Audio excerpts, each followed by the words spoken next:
So he started filling out slips himself and sending money home to his girlfriend to take care of his children off the blind guy money. Because the blind guy didn't know how much money he had in his account. You can't see.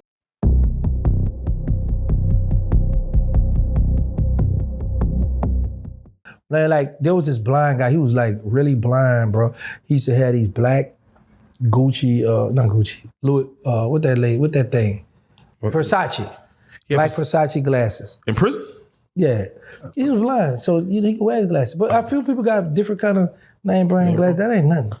So people get that on visit. Different people, they get glasses and watches and rings and chains. That's easy.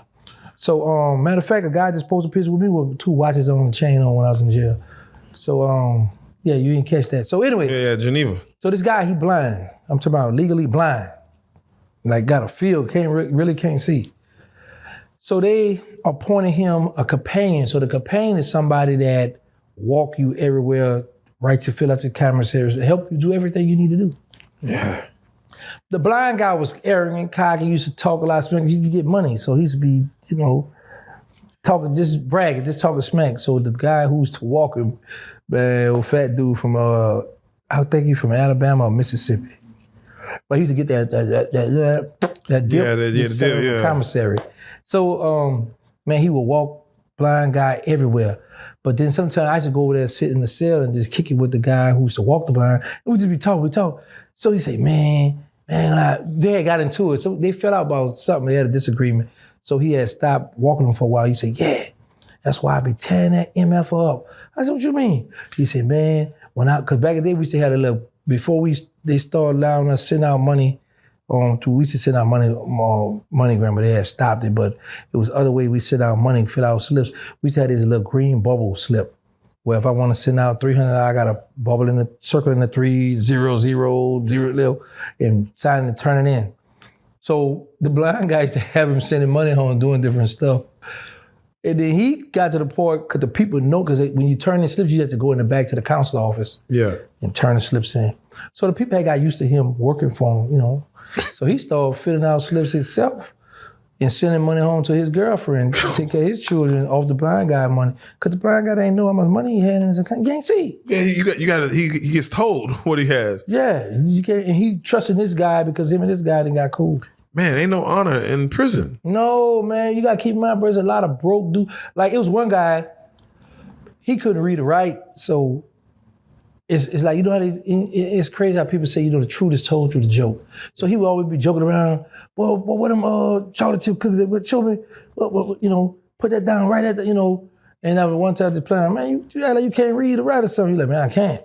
Oh my gosh. Oh, wow, but people be scared to let people know up front, I can't read or I can't write, so they be embarrassed, until they get to know you or they feel like they could trust you, and then they will open up, like, man, you can fill my commissary slip out for me?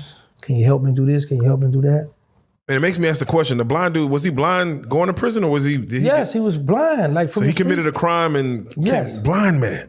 Blind. So what happens to those kind of inmates who are, whether blind, can't hear, deaf, dumb, mute?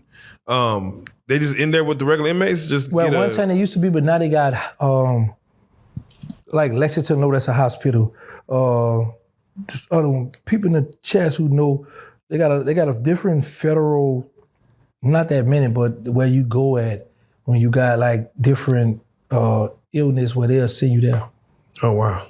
Dang, okay, yeah. Yeah. That's real. So, no, you start the story by talking about somebody beating the body, then may get their butt taken. So I might put on the title of this interview, Inmates Will Beat Your Body, Then Take Your Butt. Man, we had a homeboy, he was in Oakdale. That's all I'm going to say, because my homies know who I'm talking about. So, matter of fact, Louisiana got into it with Texas. And that morning, them Texas dudes got up and they had their hoodies on. Because like certain parts of the year, when they call breakfast, it still be kind of dark. So when you going out the dorm to walk to the shower hall, it's kind of dark, so you really can't see who moving and grooving on that walk, because you walking, right? So my homie, they get into the fight, a ride, jump all. Matter of fact, it was a Texas dude taught me how to break in lockers with the soda can. But he taught me how to break a locker with the soda can. Can you speak on how to do that? Well, you want to tell me the first story? You want me to tell this story? Yeah, I'm sorry. Yeah, please. Yeah. So I'm curious. So yeah, my homeboy, so they fighting and stabbing and all that. And one of my homies, he behind the fence having sex with a punk instead of helping the homeboy fight. So, yeah, but anyway, so for the soda can. Hold on, wait. Before you get to the soda can, your partner missed out on the war. Yeah, he better get him some butt. That, bro. How does that violate? Like, do people look at that like, say, bro, you didn't? Yeah, like, because people want to see, but the problem be this: some dudes that violate, that don't participate in the war, some of them be warriors to where people be scared of them that they already proved they can fight good, or they'll stab you too. They just like, I'm going to do this. I don't want to do that. Yeah, you know what I'm saying. So you got some people that do that, but that was a homie that did that. But now for the soda can, so this guy moving my cell, he was telling me how to break in somebody's locker, because I used to didn't like when people was going home and they would take their radio or take their trimmers, their clippers with them to the halfway house. I mean, you're going to leave that stuff in jail. You're going home. Yeah. But then I thought about it, I said, man, was a broke dude started that rule. Man, don't take nothing back to the streets. Well, when you go to Walmart, the same stuff we got here, we got it in Walmart. So I was like, just steal the streets. So I was like, anyway, so I had something against people taking stuff home.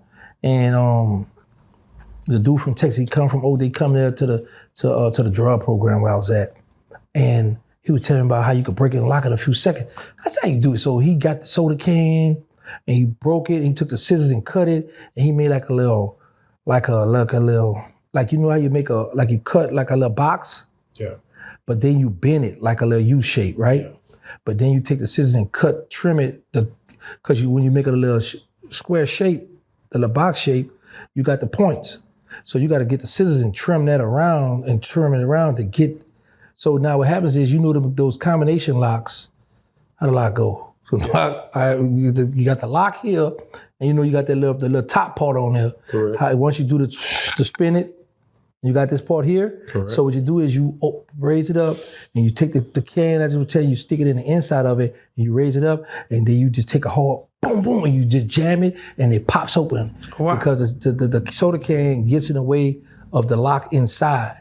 Because you stick it in there and you push it hard forward, you jack it back. You might do it like 2-3 times, pop, and the lock will pop over. Gee, you ever use it? Yeah, I started doing it for fun. Man, I started breaking people, but I realized, I was like, bro, you got too much money, you don't want for nothing, and I was like, man, I could have been killed doing that, going and take people lives, doing stuff, but I just get kicks out of going into my locker with that soda can.